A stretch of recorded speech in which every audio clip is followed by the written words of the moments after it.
enjoy all of them. I certainly have some favorites though.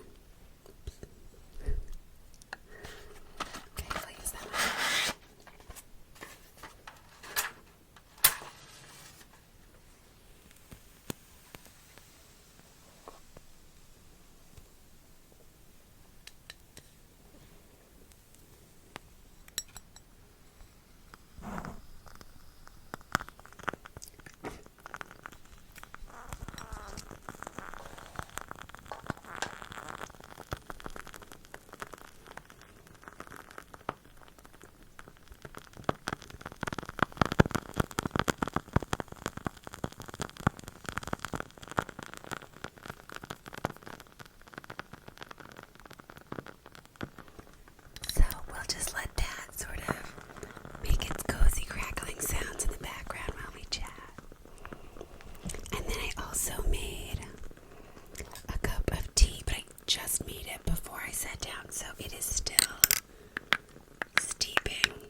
It was actually spicier than I expected. I wasn't expecting that at all. So there was a little spice to it. So it was good. It's not like a light read. I would have said it was a light read, except there is some, like the past trauma that they endured together. But generally speaking, it wasn't like, there was no like earth-shattering twists or anything. You kind of like knew what was coming the whole time. So that is my thoughts on that book.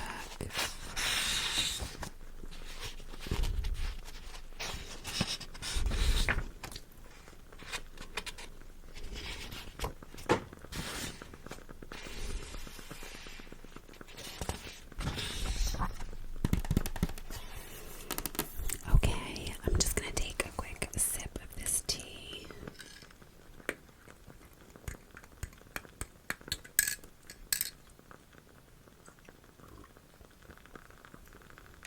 So good. I think it still needs to steep, but it's getting there.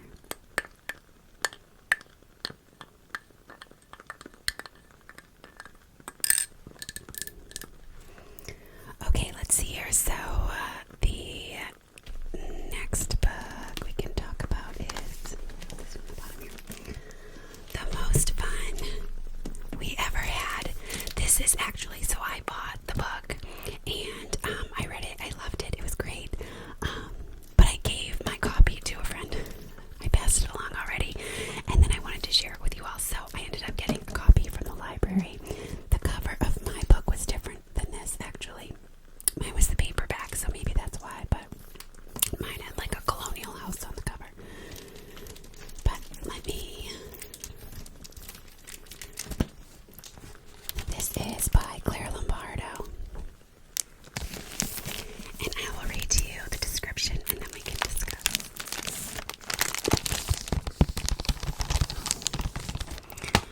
When Marilyn Connolly and David Sorensen fell in love in the 1970s, they were politely ignorant of all that's to come.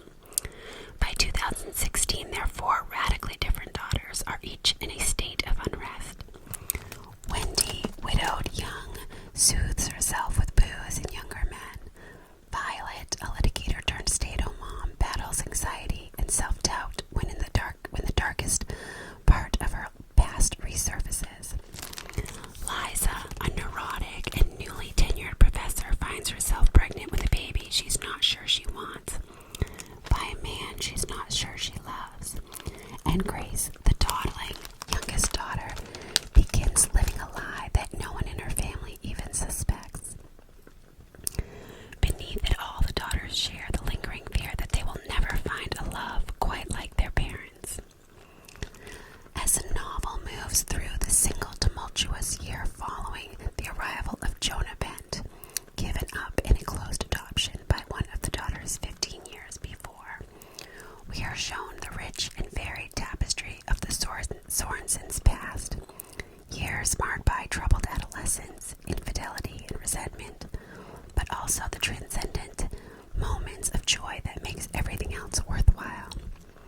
Spanning nearly half a century and set against the quintessential American backdrop of Chicago and its prospering suburbs, Claire Lombardo's debut explores the triumphs and burdens of love, the fraught tethers of parenthood and sisterhood, and the baffling mixture of affection, abhorrence, resistance, and submission we feel for those closest to us.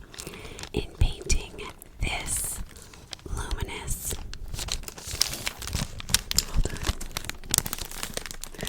portrait of a family's becoming, Lombardo joins the ranks of writers such as Celeste Ng, Elizabeth Strout, and Jonathan Franzen as visionary chroniclers of our modern lives. So that was a fantastic description, actually. It is the story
I'm sure that's not the case. There are terrible people out there, but these all seemed like loving, nurturing, well-educated adults. The other adult characters in this book, and just the way they handled Jonah, I couldn't relate to that, and I couldn't understand how they just kept passing the buck on him. Except the parents, the grandparents, his grandparents. I feel like they did right by him. But anyway, I really enjoyed it. It is a bigger book, but it was a rather quick read because it's easy to get into. And it left you constantly just wanting to see, what was next and what was, you get each character's story and their perspective. So there was a lot to learn about each of the characters, each of the daughters.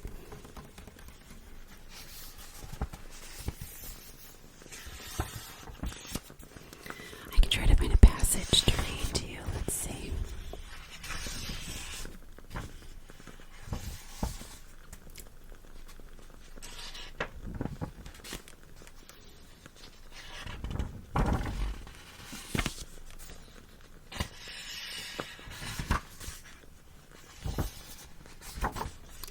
Let's see here. I'm just gonna randomly flip to a page. Okay. So, chapter 9. Violet remembered from her days as a litigator the role of contending with a PR scandal. Headed off at the pass, and it could remain thereafter within your control. This was the approach she was taking for their dinner with Jonah. Matt was gravely concerned about it. He met every mention leading up to the evening with an "Are you sure you want to do that?" look, and the kind of look that said, "I'm not going to stop you, but only because I'd rather you stop yourself." For this reason, proceeding with the dinner also gave her a certain satisfaction, that childish logic present in most marriages, the contrarian impulse to do something simply because your husband didn't want you to.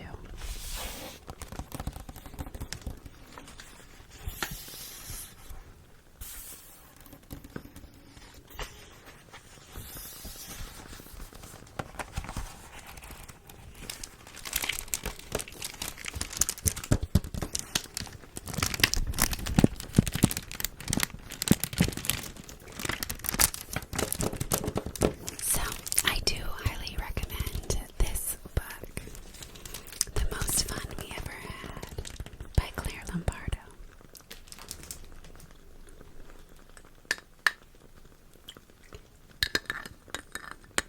I'm going to take this out now.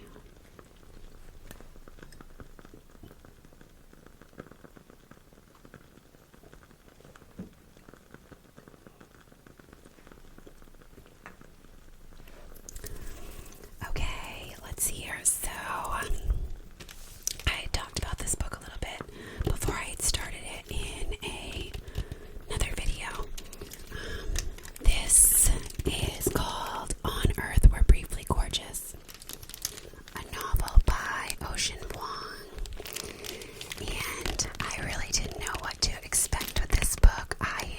It was on my to-be-read list, and I couldn't remember where it was recommended from. Somebody told me, or somebody mentioned in the comments in a previous video where I just shared the book, that Sarah Lavender had read it or reviewed it in a book review at some point, and she had said it. So that may be where I heard it recommended. I don't think it is, but whoever told me to read it said it was really beautiful. That was sort of like all I knew. So let me read you the description, and then from there, I'll give you some thoughts. Okay. On Earth We're Briefly Gorgeous is a letter from a son to a mother who cannot read. Written when the speaker, Little Dog, is in his late 20s, the letter unearths a family's history that began before he was born, a history whose epicenter is rooted in Vietnam and spans to Hartford, Connecticut, and serves as a doorway into parts of his life his mother has never known, all of it leading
poetry books.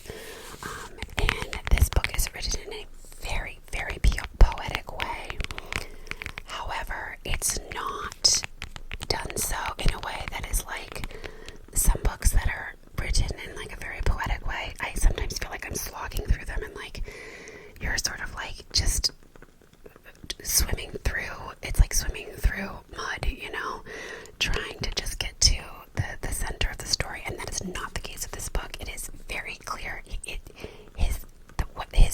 His poetic prose paints the most accurate picture of what he's describing in just a really beautiful way, and much of the time it is not a beautiful picture that he is trying to paint. It is often horrific and dramatic and dark, but the way in which this author writes is just, it's really incredible. It's really unlike anything I've ever read before, and I do recommend it, but be in the right headspace for it. It is, and I love, this might sound terrible, but I love a real dark, dramatic memoir. I find them just fascinating and intriguing, and this certainly was, but again, all the trigger warnings, it just hits at pretty much every note. So, but it is a very, very beautiful book indeed.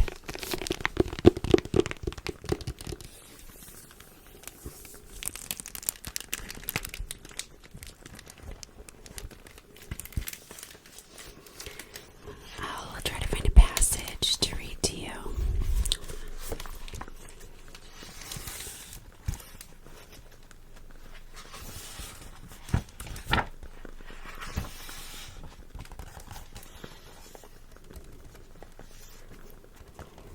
Okay, I'm dragged into a hole darker than the night around it by two women. Only when one of them screams do I know who I am. I see their heads, black hair matted from the floor they sleep on, the air sharp with a chemical delirium as they jostle in the blur of the car's interior. Eyes thick with sleep, I make out the shapes. A headrest, a felt monkey, the size of a thumb swinging from the rear view. A piece of metal, shining, then gone. The car peels out of the driveway, and I can tell from the smell of acetone and nail polish that it's your tan and rust Toyota. You and Lon are in the front, clamoring for something that won't show itself. The streetlights fling by, hitting your face with the force of blows. He's gonna kill her, Ma. He's gonna do it this time, you say, breathless. We're riding helicopters fast. Lon is in her own mind, red and dense with obsession. We riding where? She clutches the flip-down mirror with both hands. I can tell by her voice that she is smiling, or at least gritting her teeth. He also writes with, he's Vietnamese, and his family's Vietnamese, and he writes with sort of like when he's writing from the character's perspective, his family's character's perspective, he does write with like a broken English accent, which I found interesting. He's an excellent writer.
was nothing new, that word used in that way, but coming from the likes of Virgil, it carried something more than its usual sting.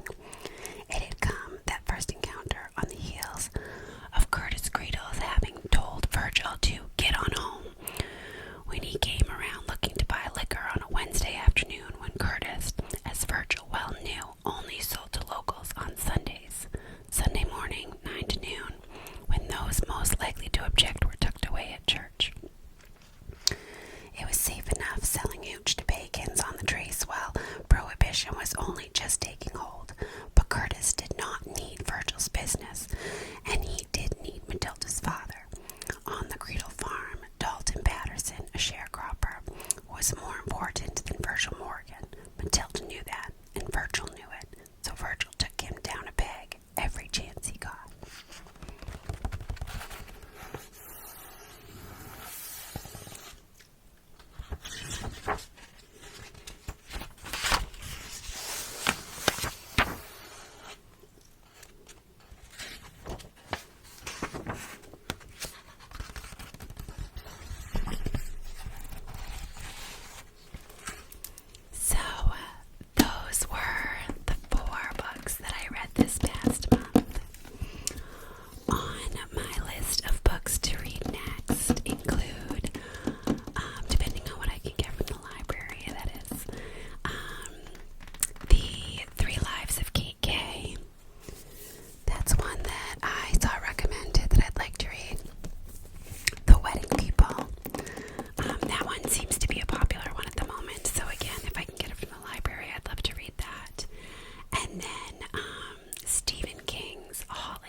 just having a really hard time.